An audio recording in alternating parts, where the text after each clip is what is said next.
शाळा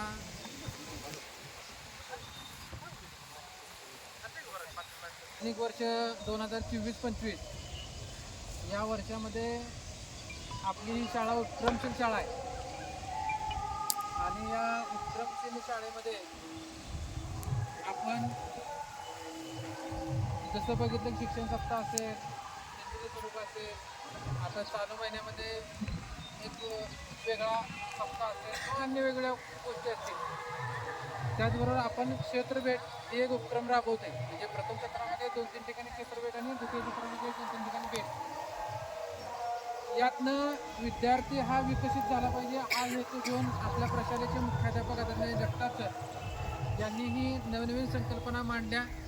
त्याबद्दल सर्वप्रथम मी त्यांना धन्यवाद देतो की विद्यार्थ्यांना बौद्धिक, शारीरिक, मानसिक, सामाजिक आणि सगळ्यात महत्त्वाचं कौशल्यवान विद्यार्थी घडणं गरजेचं आहे. म्हणजे सगळेच विद्यार्थी अभ्यासानं कलेक्टर होऊ शकत नाहीत, IAS होऊ शकत नाही, IPS होऊ शकत नाहीत.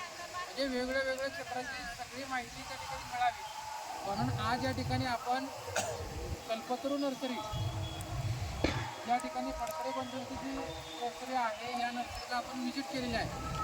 यामध्ये इथं सर्वस्व बघणारे आमचे मित्र सचिन बनकर आहेत. यांनी मी सकाळी येऊन भेटून गेलो आणि सांगितलं की आमची शाळा या ठिकाणी भेटायला येणार आहे क्षेत्रभेटीसाठी आणि थोडंसं आमचे बघतील, प्रश्न विचारतील, उत्तर तुम्ही थोडक्यात आपलं सांगा. त्यांनी लगेच क्षणात त्या ठिकाणी होकार दिला. त्याबद्दलही त्यांचं त्या ठिकाणी प्रशालेच्या धन्यवाद व्यक्त करतो. आणि इथून पुढं आता ज्या क्षेत्रभेटी आहेत त्या क्षेत्रभेटीतले प्रश्न उत्तराची चर्चा या ठिकाणी सुरू होईल.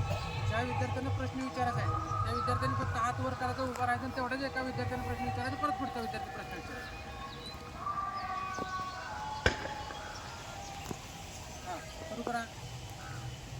हां सांग विचार. तुला व्हरायटी सांगितलं तर नाही तरी साधारण अंदाजे फळ कशाची पेरू, आंबा, नारळ, जांभळ, चिंच, आवळा, सीताफळ, इंग्रजी नावं असणारी भरपूर पाहिजे. सगळं आपल्याकडे लागून येणार सगळं मागून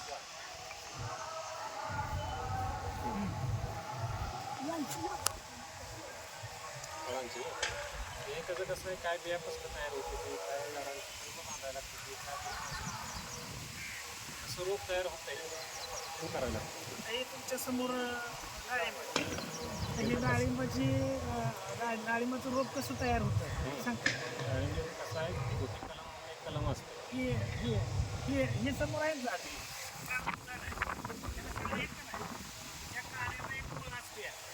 त्या ठिकाणी शेवाळ असते विकत मिळतं आणि ते शेवाळ लावायचं कट घेऊन आणि त्याच्यावरती प्लॅस्टिकच्या पट्टी असते त्यांना बांधून ठेवायची.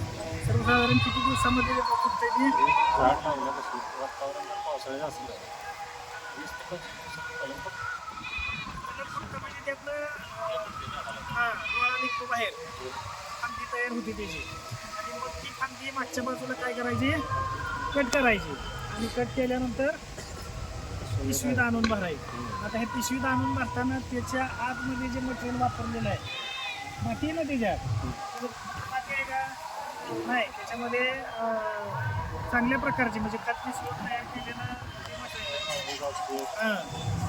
त्याला वाळवी लागू नये म्हणून टाकलेलं असते पावडर. लेंडी खत आहे, शेणखत आहे, ते मिक्स करून मातीमध्ये ते पिशव्या भरल्या जातात आणि त्याच्यामध्ये त्या काड्या ज्या डोळा पडलेली त्याच्यामध्ये लावल्या जातात. थोड्या दिवसानंतर ते वाढत जातं. आता ह्याच्यामध्ये ही लहान साईज आहे. हे जर परत आपल्याला अजून मोठं करायचं असेल तर ही पिशवी बदलून मोठ्या पिशवीमध्ये, मोठ्या पिशव्या दिसतात अशा, हे मोठ्या पिशव्यामध्ये ते भरायचं, ट्रान्सफर करायचं ते आणि मग जसं जसं वय वाढेल तशी त्याची किंमत वाढते. आता तुम्हाला हे न्यायचं असेल तर एका रोपाची किंमत इथं 25 रुपये आहे. एक रोप तुम्हाला लावायचं असेल घरी घेऊन तर ह्याला किती द्यावं लागतं तुम्हाला 25. पण आपण ही जी फळं डाळिंबासारखी लागवड करताना हे कोण करत नाही नाही, म्हणजे टप्प्यात असते ती 100च्या टप्प्यात 300, 500, 1000, 1500, 2000 अशी. त्याच्यासाठी परत अजून आपल्याला लागवडीचा खर्च तिथला आपल्या प्लॉटवरचा त्याला ठिबक अगोदर करून घ्यावं लागतं. हे जास्त ह्याच्यावरती पाण्यावरती येणारं पीक नाही डाळिंब. आपल्याला आपल्या भागातला शेतकरी समृद्ध करण्याचं एकमेव सगळ्यात म्हणजे जास्त पैसा कुठल्या पिकाने दिला असेल तर पिकानं तर डाळिंबामध्ये दिलेलं आणि तेवढं नुकसान बी केलेलं आहे. कर्कट रोग आपल्याला माहीत आहे सर्वांना. एकदा तो आला आपल्या बागेमध्ये तर त्याच्यावरती औषधच नाही, व्हायरस असल्यामुळं. व्हायरल डिसीज आहे, विषाणूजन्य आजार. तो आपल्याकडं माणसांमध्ये कोणता आहे कोण सांगेल का? व्हायरल डिसीज विषाणूमुळे होणारा आजार आपल्याकडे कुठला आहे? पुरुषांमध्ये जास्त प्रमाणात दिसतो एड्स. कोणता? एड्स. त्याच्यावरती आता तुम्हाला माहीत नाही, पण एक 10 वर्ष जर पाठीमागं गेला तुम्ही, तुमच्यापासून आत्ताच्यापासून 10 वर्ष पाठीमागं, तर आपल्या देशामध्ये एड्सनं मृत्युमुखी होण्याचं प्रमाण हे भयंकर होतं. माणसं त्यावेळेस एवढी घाबरली होती, प्रत्येकाला खात्री वाटत नव्हती की आपल्यालाही झालाय का काय, होतोय का काय. एवढी अवस्था वाईट झाली होती. पण नंतर त्याच्यावरती कंट्रोल आलं की सरकारनं केलं, आपल्या आरोग्य विभागानं केलं. तसा हा विषाणूजन्य रोग आहे. कोणता? तेल्या. तेलकट डाग येतो. तुमचं ते फळ आहे ते फुटतं. फुटलेलं फळ बाजारामध्ये विकलं जातं का? जात नाही. त्याचं मार्केट संपलेलं असते. आणि मग अशा पद्धतीनं पैसे मिळवून देणारं पण आणि नुकसान करणारं पण हे पीक आहे. त्यानंतर इथं बऱ्यापैकी आता ही समोर तुम्हाला ही आंब्याची रोपं दिसतात मोठी उंच. त्याचं वय 3 वर्षाचं आहे. 3 वर्षाचं आहे रोप ते 3 वर्षाचं. जर तुम्हाला डायरेक्ट हिथनं नेऊन लावलं की आंबा खायचा असेल तर 3,000 रुपयाला 1,000 रुपये किंमत आहे. कारण मोठा आहे, त्याचं वय जास्त आहे. आंबा लगेच तुम्हाला त्या ठिकाणी कधी येणार आहे लावल्यानंतर 6 महिन्याला 7 महिन्याला बरोबर येणार, 12 महिन्याला. हां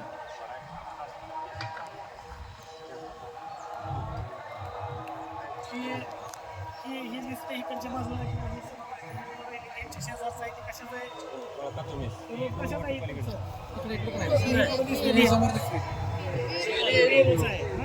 आपल्याकडं नवीन व्हरायटी आली तैवान पिंक म्हणून. तैवान म्हणजे तैवान हे देशाचं नाव आहे. तैवान काय आहे? देश आहे. त्या देशानं ही व्हरायटी प्रथम त्या ठिकाणी तयार केली म्हणून ते आंब्याला आम्हाला पेरूला नावच देत आहे. Taiwan pink. आणि पिंक म्हणजे आतमध्ये गुलाबी कलर आहे. ही कापल्यानंतर आत पांढरा आपल्याकडे गावठी पेरू असतो देशी. तसा हा पेरू कसा आहे? गुलाबी आहे, पिंक आहे, म्हणून त्याला तैवान पिंक हे नाव दिलेलं आहे. ह्याचं रोप ह्याने मागवून घेतलेलं आहे आणि नंतर इथं ते पिशवीत बनलेलं आहे, तयार केलेलं आहे. इथं तुम्हाला त्या रोपाची किंमत एका 50 रुपये आहे. एक रोप जर तुम्हाला पेरूचं घ्यायचं असेल, आता हे डाळिंबासारखं स्वस्त नाही, हे महाग आहे. जसं त्याचं वय वाढेल तसं त्याचा दर वाढत जातो. जास्त खर्च कमी, पण आपल्याला माहीत नसते. आपण आपल्या घरापाशी असते या कुठतरी बाथरूमच्या पाण्यावरही आपण लावलेलं रानाची राहणार आहे, त्याला माहीत आहे. त्याला फोडायचं आहे म्हणजे टॉपिंग करायचं आहे. तुम्ही शेंडा त्याला थांबवलं तर त्याच्या फांद्या वाढत जातात. फांद्या वाढल्या की फळांचं प्रमाण वाढतं ना त्याच्यावरती, आणि त्यामुळे उत्पन्न वाढतं आपोआप. हे प्रत्येक ह्याच्या बाबतीत आहे. डाळिंबाची छाटणी तर सगळ्यांनाच नाही. जनरली आपल्या सर्वसाधारण गावामध्ये बऱ्यापैकी घेतलं जातं हे, आणि त्यामुळं त्याची सगळी अगदी लागवडीपासून हार्वेस्टिंगपर्यंत जे काढणीपर्यंतचा सगळा जो काही कार्यक्रम आहे तो तुम्हाला बऱ्यापैकी माहिती. त्याच्याबरोबर शोची झाडं आहेत सगळी. लावायला तिकडे सुद्धा बऱ्यापैकी तुम्हाला शोची झाडं आपण बघितली तुम्ही. जे त्यांची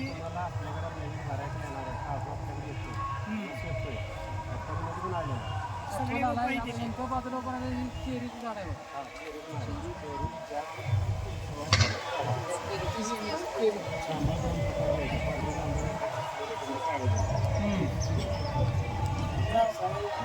आपल्या भागात येणारे तंत्रज्ञान चालू आहे, आपल्या हवामानात येणारे तयार करायचं. आपल्या भागात नाही कुठे येतं सफरचंद कोण सांगते? हिमाचल प्रदेशला जास्त आहे. ज्या बागा ज्या आहेत त्या आपल्या हिमालयाच्या डोंगर आहेत ना, त्याच्यामध्ये जास्त प्रमाणात ते येतं. आणि मग आपल्याकडं ती हिमालयात असल्यामुळं, बर्फात असल्यामुळं आपल्या शेतकऱ्यांना त्याचा विचारच केला नाही कधी.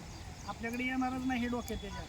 पण ते सुद्धा आता सफरचंद काय झालेलं आहे आपल्या भागामध्ये सुद्धा, दुष्काळी पट्ट्यामध्ये सुद्धा आलेलं आहे किंवा लागवड चालू आहे. फळं सुद्धा आलेली आहेत, उत्पन्न सुद्धा चालू झालेलं आहे थोडक्यात. या पद्धतीने अशी वेगवेगळी मला निघतानाच मी सांगितलं होतं, इथून पुढं नोकऱ्या नाहीत, हेच व्यवसाय आहे. आणि ह्या व्यवसायामध्ये कष्ट केलं तर तिथली जी नोकरी आहे तुमची कंपनी जाऊन तिथं राहणार, त्याच्यापेक्षा कितीतरी पटीनं जास्त याच्यामध्ये तुम्हाला आता बऱ्यापैकी उत्पन्न मिळतं. फक्त प्रामाणिक कष्ट करण्याची त्या ठिकाणी तयारी पाहिजे. हे उन्हातलं काम, आपल्याला पाहिजे फॅन, AC, बघा नाही ते चालत नाही, ते घाम गाळायला का कष्टाला तुम्हाला त्या ठिकाणी व्यवस्था बघत असते. कष्ट केलं की तुम्हाला पैशाचं हे मिळत असतं. मालक आपणच आहे. आता आम्ही सर्व्हिसला आहे, 9:30ला आम्हाला तिथे यायचंच आहे. नाही 9:30ला आलेलं दिसलं की रजा मांडली जाते. 5:30पर्यंत शाळेत थांबायचंच आहे. म्हणजे आधीमध्ये आम्हाला बाहेर कुठं जाता येते का? नाही येत. म्हणजे आम्ही नोकर आहे. तसं ह्या व्यवसायामध्ये कसं आहे, मला वाटलं मी जाऊन येतो 10 मिनिटं गावात, जाऊन येऊ शकतो. किती काम करायचं हे मी ठरवणार आहे. म्हणजे स्वतः मालक त्या ठिकाणी होत असतात. आणि ह्याला काय तुम्हाला कंपनीच पाहिजे हे असं काही नाही. बरेच जण कंपनी साहेब अधिकारी खाली माणसं कामगार का हाताखाली असला विषय डोक्यात घ्यायचा नाही. ही कंपनीच आहे एक प्रकार ग्रामीण भागात. त्याची उलाढाल सुद्धा त्या प्रमाणातच आहे. आपल्याला मोठं शेड बांधलं, मोठमोठी यंत्र आणली म्हणजे कंपनी उभा झाली असं समजायचं नाही. बरं बरं त्या परिसरातल्या एखाद्या दुसऱ्या नर्सरीचं नाव सांग, तुझ्या माहितीतलं असणार नाही. कशाचं एखाद्या उद्योगाचं नाव सांग, माहीत नाही. त्यासाठी लक्ष द्यायला लक्ष द्यायचं. आपण एवढं तिथनं काहीतरी घेऊन जायचं, घेऊन त्या भेटीतनं आपल्याला काहीतरी मिळावं, ज्ञान मिळावं, हा त्या पाठीमागचा उद्देश असतो. मला माहिती जरी आली आणि यात करा ना करा, अनुभव हे तुमच्या फायद्याचा आहे भविष्यात. त्यासाठी आता 3 टाईम खायला मिळते, तिथं आई वडील कष्ट करतात.